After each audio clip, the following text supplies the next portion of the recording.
Voilà, donc je vous reprends Facecam pour faire un petit topo sur le camping-car finalement, ce que ça m'a coûté, l'investissement, le temps de rénovation et surtout le coût d'une telle rénovation, parce que là on a repris réellement tout. Donc clairement, ce camping-car me revient après achat, passage au garage pour révision complète de la mécanique, rénovation complète, les équipements, enfin tout, il me revient un peu moins de 15 000 euros. Je pense quand même que c'est vraiment un budget qui peut être tenable pour ceux qui pensent ou ont projet d'acheter un jour ou l'autre un camping-car.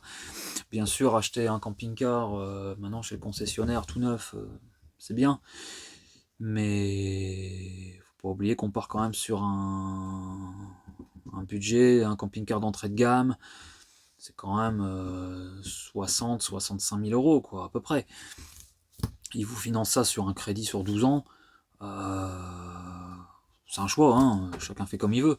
Maintenant, un camping-car à petit prix, c'est possible. Mais bon, il n'y a pas de secret, quoi. Il faudra se remonter les manches. C'est la seule façon d'avoir un camping-car du moins propre, comme celui-là, quelque chose de propre, refait. Voilà, enfin, on s'y retrouve finalement. Il n'y a pas photo. Hein. Après, libre à chacun de faire ce qu'il veut. Hein. Il n'y a pas de souci. Mais d'une manière ou d'une autre, quand on vous vend un camping-car moderne avec un solaire, un camping-car qui est même pas autonome, faut pas rêver, quoi. De toute façon, on en revient à ça. On aura un camping-car qui sera de toute façon à 65 000 balles avec un crédit sur 12 ans, qui sera pas autonome. Il vous foutent un panneau solaire de 100 watts sur le toit, une batterie, enfin voilà, quoi. C'est, moi je le vois, hein, je discute avec les gens qui partagent le local avec moi, ils me disent que voilà, ils sont très très limités sur le solaire. Moi là, avec ce que j'ai mis, je ne fais jamais au camping, quoi, en fait, hein. Je me branche jamais, je vais jamais au camping. Là, c'est vrai qu'on est parti fin novembre, on est fin novembre. Début novembre, on est parti avec le camping-car. C'est vrai que sur la semaine, on a eu un peu moins d'ensoleillement sur la fin de semaine et du temps gris, donc ça a été un peu compliqué, mais sinon on a passé voilà, on s'en sert réellement depuis début mai. Depuis début mai, on s'en sert. Enfin, il est fini en fait. Hein. Depuis début mai, il est terminé.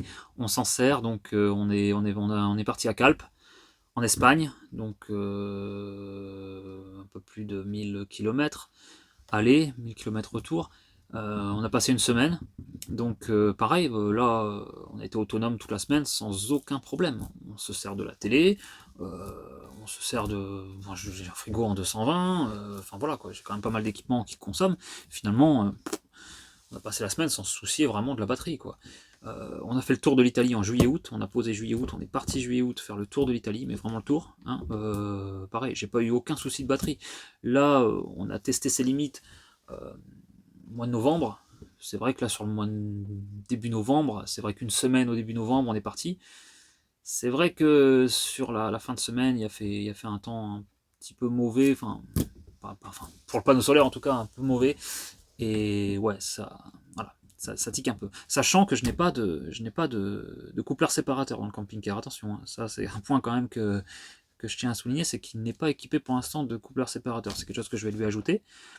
Et comme je disais tout à l'heure, certainement revoir batterie lithium, parce que je pense quand même que ça mérite en hiver. Enfin, ça, je vais voir ça, je vais me pencher réellement sur le sujet. Ça coûte assez cher, mais finalement, ça peut en valoir la chandelle, je pense. Donc voilà.